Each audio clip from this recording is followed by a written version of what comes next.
Officers blocking protesters from a police precinct during new unrest in the city of Seattle. The protests were mostly peaceful just one day after chaotic clashes in that city.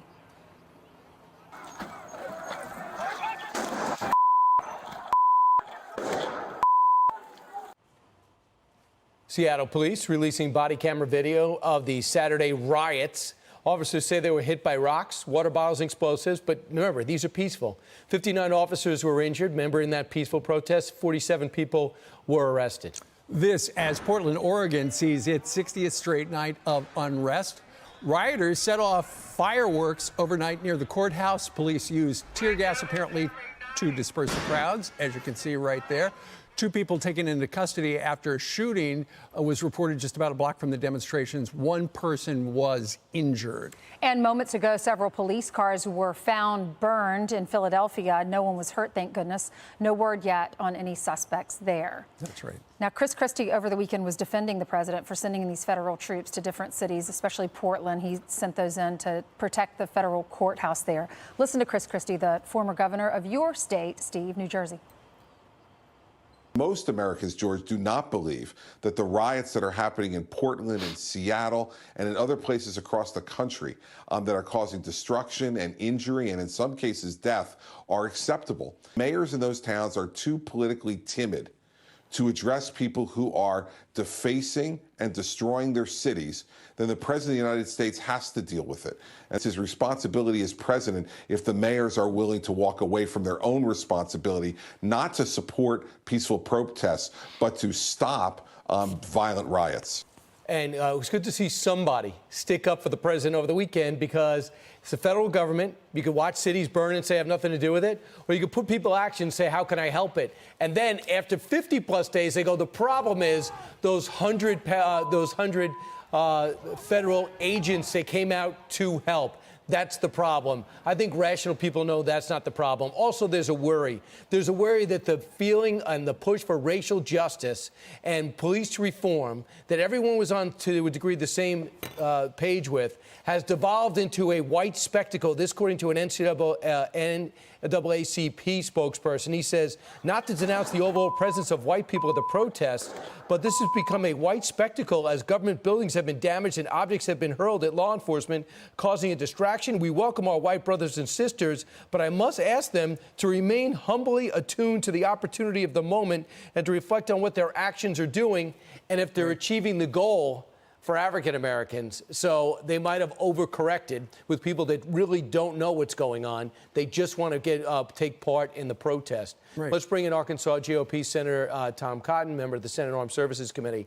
Hey, Senator, you had one person over the weekend defend the president's action because he decided not to sit on his hands and watch, well, I don't know, 12, 15 cities burn. Well, good morning, guys. Morning. The president has to take action to defend federal properties and installations. He ought not have to. Local mayors and governors should defend federal property the same way they defend private property, their own public property. But what you see in Portland is a systematic, deliberate, and ongoing attack on the federal courthouse and the federal building. Of course, the federal government has to defend its own property if a local mayor will not. If he doesn't want federal officers in Portland, he ought to do his job. Yeah, in court papers that were filed over the weekend, apparently federal government says at least $50,000 worth of damage has been done to the Hatfield courthouse there in Portland, not only in vandalism and graffiti, but also the constant fires that they seem to start every night. Senator, we want you to try to decipher for us, if you would, what Congressman Jerry Nadler said on a Twitter video with a journalist by the name of Austin Fletcher, because he was asked about violence and Antifa, and he called it a myth. Watch this.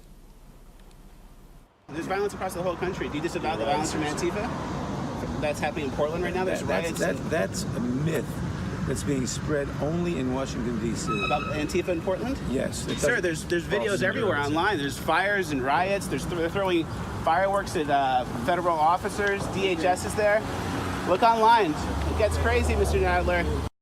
So, Senator, I can't tell if he is referring to the part of the sentence where the reporter says there's violence across the whole country. Is he calling that a myth, or is he calling the fact that Antifa is in Portland a myth? Well, Jared Nadler denying Antifa in Portland is kind of like Baghdad Bob denying there were American tanks in Baghdad back in the day. I mean, you can just look at the videos that have been posted in recent weeks. I mean, people are carrying the flag of Antifa and wearing T-shirts and spray painting it on buildings. Obviously, that's not the only people in the streets in Portland, but there's no question that there are professional instigators and agitators on the streets in Portland who are trying to stir up violence. It's a sad situation that people who want to protest peacefully or demonstrate for any cause can't do so without these instigators and agitators trying to infiltrate their protests and use them for their own purposes. So the Republicans are set to unveil the coronavirus bill, which will include $1,200 in stimulus checks, liability protections for businesses and schools. What else can we expect? Well, Ainsley, I don't want to speculate on the legislation since it's not revealed yet, but I want to stress that in March, we did not know much about this virus. We did not know about the kind of impact it was going to have. That's why we unanimously passed the CARES Act.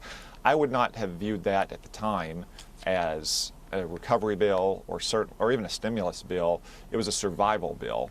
But now that we know so much more about this virus and its impact, now that we know about the economic impacts it had, we really need to have a bill that is much more finely targeted and calibrated towards the needs that we see today, like helping our schools and colleges and universities and businesses get open by protecting them from ambulance-chasing trial lawyers, or helping our doctors and hospitals and clinics get the supplies that they need to ensure that we are testing in sufficient speed and volume, and to focus aid on where it's truly needed on some of those industries and businesses that are most heavily impacted, that haven't been able to get to work, people who are still out of work through no fault of their own, through the fault only of the Chinese Communist Party. So that's what I expect you'll see in the bill today, and that's where our focus will be in the days ahead. Senator Tom Cotton, you also, in the eye of the storm, you like to take on red-hot issues, including the 1619 Project. And here's part of your interview with the Arkansas Democratic Gazette. Quote, "We have to study the history of slavery and its role and impact on the development of our country, because otherwise we can't understand our country. As the founding fathers said, it was the necessary evil upon which the Union was built, but the Union was built in a way, as Lincoln said, to put slavery on the course to ultimate extinction." Some say that was insensitive. Well, that is fake news, Brian. That's not what I said. What I said is that many founders believed that only with the Union and the Constitution could we put slavery on the path to its ultimate extinction. That's exactly what Lincoln said. Of course, slavery is an evil institution in all its forms at all times, in America's past or around the world today. But the fundamental moral principle of America is right there in the Declaration. All men are created equal. And the history of America is the long and sometimes difficult struggle to live up to that principle.